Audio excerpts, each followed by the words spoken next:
Soul is a movie about purpose. It kind of reminds me of Ratatouille in this regard. Now, I'm not saying that this film is on the same level as Ratatouille, but I will say that this is an amazing film. Like I said, this is a movie about purpose. What is purpose?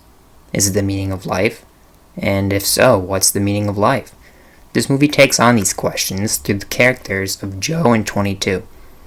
The opening scene of this film is incredibly powerful and immediately pulled me into the film. Joe is trying to teach his middle school band students during class when one student gets lost in the music and plays a beautiful tune. Unfortunately, though, the other students mock and embarrass her for this. Joe immediately goes to her defense and, while playing the piano, tells the story of the first time he ever saw someone play like that. When he was a boy, his father took him to a jazz club and he saw a man on the stage get lost in the music being an extension of himself, the music being an expression of himself to the world. Joe stared up at that man and knew at that moment that playing music, the piano specifically, was what he was meant to do. This shows not only his love for the music he has dedicated his life to, but also his aspirations. He wants to be the guy on the stage playing the piano, a successful musician expressing himself to the world through his music. And as he talks about this moment from his childhood, the tune he plays grips the attention of every kid in the room, as there he is expressing himself through music. This shows that he most definitely has the potential inside of him to fulfill his dream, his passion, what he sees as his purpose. It's immediately after this, though, that we are shown just how far from his goal he really is. He's not on a stage. He's not a success. All his passion for his craft has gotten him is a part-time band teacher role at the middle school. In this scene, though, he is promoted to full-time, offered pension, health care, and the works, but yet he's clearly unhappy. This isn't how he wants to utilize his passion. It's not his purpose. It's not what he thinks he was born to do. His mom wants him to take the job rather than keep trying to get into bands, which he reluctantly agrees to, but then it happens. His big chance. Interestingly enough, it's a former student of his, someone he previously inspired, who offers the opportunity, one Joe does not pass on. As he auditions, he gets lost in the music to which he had no sheet music.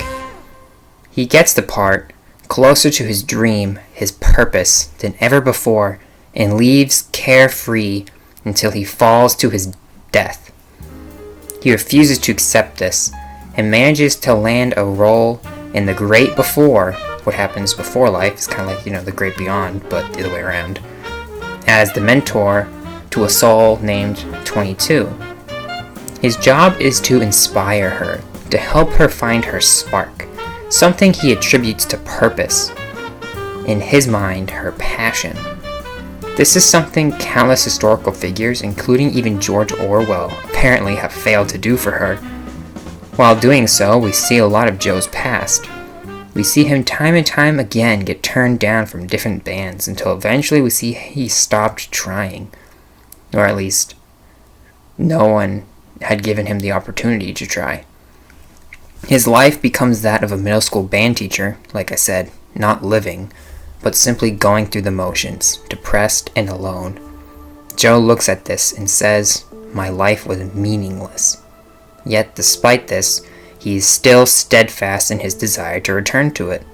We see here that Joe finds anything short of his purpose as meaningless. Sure, he isn't an insanely successful piano player like the man who inspired him, but at the same time he did inspire the kid who got him the gig, and the girl in the classroom in the opening scene. While not to the extent he wishes, his music is still reaching people, but we don't see that in his memories, do we? Why? Like I said, Joe thinks he was born to play piano, to be the man on the stage lost in his music, lost in his expression of himself. This is his only desire, and everything else in his life falls by the wayside in comparison to it. Later in the movie, he learned he isn't dating the girl he likes simply because he's too busy with his music, which, given he was just a part-time middle school band teacher at the time, clearly isn't true. It's here that the pieces are starting to come together. Joe's life is consumed by what he perceives as his purpose, leaving no time for anything else. The character 22 is the stark opposite of this. Her life, or lack thereof, lacks any sense of purpose, as she does not have anything that she's passionate about. She goes out of her way to avoid getting a passion, and even the world's greatest minds, like I said, including George Orwell, failed to inspire her. So far this film is sending one intriguing message to the viewer. Passion is purpose. Without passion, there isn't a reason to live. Now, things begin to change for both characters when 22 is placed in Joe's body, Joe's soul, entering a cat. 22 sees and experiences many different aspects of life, from the taste of pepperoni pizza to a ride on the subway. She sees the passion of the girl from Joe's class and is inspired, and again sees a man on the subway playing music and is inspired. The most interesting thing, though, is her conversation with the barber. Before entering the barbershop, Joe praised the man's skill and said he was born to cut hair. As she gets Joe's haircut, though, she opens up her heart to the barber and those in the room, telling them her life story, and the barber tells her his. For the first time, the barber is not talking to who he perceives as Joe about music, but rather about himself, about life. He wanted to be a veterinarian, his passion, but after his kid got sick, he had to settle for being a barber. For the first time, the message this movie has been sending is challenged. The barber's purpose is not his passion, yet he's fulfilled by it anyways. It pays the bills, lets him meet people, help them look more attractive. It allows him to contribute positively to the lives of those around him. His riveting conversation with 22 grips Joe's attention, one that opened his eyes to something. When asked why the barber never talked to Joe like this before, he simply says, "You never asked." Joe has been missing out on such eye-opening conversations due to his passion for music. Remember I said he isn't dating the lady he likes for the same reason. He is missing out on the simpler things in life because his music has gotten the best of him. Perhaps passion isn't purpose after all. Later on, 22 is sitting on a step taking in the view around her. She sees a young girl with her dad, two people chatting at the coffee shop. She looks up and sees the light shining through a tree and catches a falling leaf. Her experiences have led her, even after such a short amount of time, to love the world around her, and for the first time in the film, she actually wants to become a part of it. She even shows Joe the many items she's picked up throughout her experiences, passionately stating each of their significance to her. However, she didn't quite pick up on the barber's lesson, and refuses to leave Joe's body until she finds her purpose for living. Her passion. You see, this entire time, she hasn't been pursuing a passion. She's just been living. The spiritual forces catch her and Joe, and it turns out that 22 did find the spark she needs to exist in the world, to become a human. She's unsure of what it was, though, and after fighting with Joe, lets him go in her place, opting to stay immaterial. Joe returns to his body and is finally able to live his dream. Finally, he's on that stage, playing the piano, getting lost in the music, expressing himself to the world.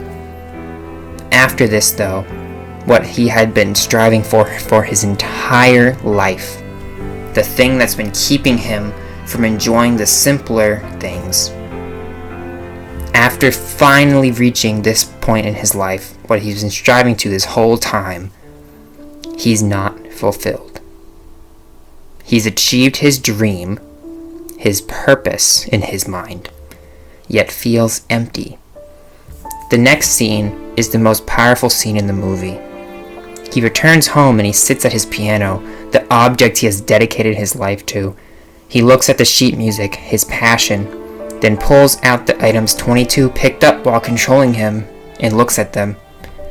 This is when the most powerful moment in the movie happens, something you might think insignificant at first glance. On the piano sits sheet music, what he spent his life learning, mastering, his purpose. On the table, the objects 22 found value in, not based on where they could get her in life, but where they got her, on her experiences with them, and how they affected her. On the piano, his purpose. on the table, objects 22 spoke passionately of. Here is Joe's eureka moment. Passion isn't purpose. They are two separate aspects of life. Then finally, it happens. The most powerful moment of the film. Joe pushes aside the sheet music and in its place puts 22's objects. He then plays a tune as he reflects on those objects, on those experiences that 22 had. And the tune then evolves as he begins to reflect on his own past, on his own experiences, on those few moments in his life where he wasn't just obsessed with his purpose or what he perceived to be, but rather on his life and how it affected himself and those around him.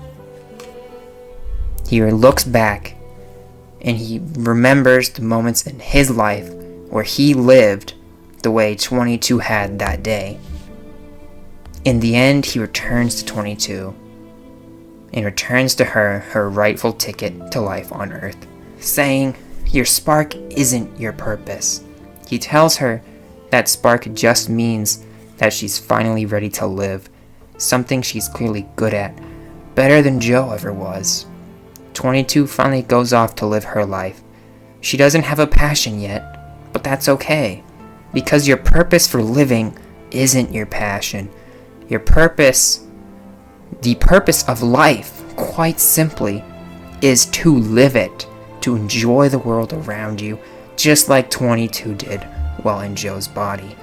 This is the message this movie is sending, and it's quite a beautiful one. The spirits even let Joe go back and continue his life, saying that they were inspired by her.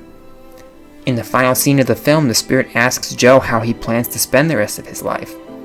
The life that he had built up so much of his time to trying to fulfill what he perceived as his purpose, to sit on that stage, to play that piano. And now is his chance to do that for the rest of his life. But when asked what he plans to do, he says he doesn't know. All he knows is that he plans to live every minute of it. Finally, Joe and 22, polar opposites. One believing his passion was his purpose, and one believing her lack of passion kept her from having a purpose, have both learned the valuable lesson that your passions are not your purpose for living. The purpose of life is to live. It's just an incredibly beautiful message, one that's especially important in trying times like these.